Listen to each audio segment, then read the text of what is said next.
ঢাকা বিশ্ববিদ্যালয়ের অধিভুক্ত সরকারি তিতুমীর কলেজকে বিশ্ববিদ্যালয়ে রূপান্তরের দাবিতে রাজধানীর মহাখালীতে টানা ৫ ঘন্টা সড়ক ও রেলপথ অবরোধ করেছে শিক্ষার্থীরা। বিকেল ৪টার দিকে তারা সড়ক ছেড়ে কলেজ ক্যাম্পাসের দিকে ফিরে যান। এরপর সড়কে যান চলাচল স্বাভাবিক হয়। রেললাইনে কোনো অবরোধ না থাকায় শিগগির ট্রেন চলাচল শুরু হবে বলে জানা গেছে। শিক্ষার্থীরা জানান, বিকেল ৩:৩০টার দিকে বৈঠক করতে শিক্ষা মন্ত্রণালয়ে গেছে শিক্ষার্থীদের ১২ সদস্যের প্রতিনিধি দল।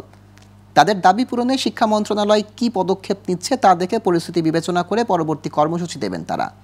এর আগে বেলা ১১টার দিকে মহাখালীর আমতলী মোড়, রেলগেট ও আশেপাশের সড়কে অবস্থান নেন শিক্ষার্থীরা। এতে সড়কের সব দিক দিয়ে যান চলাচল বন্ধ হয়ে যায়।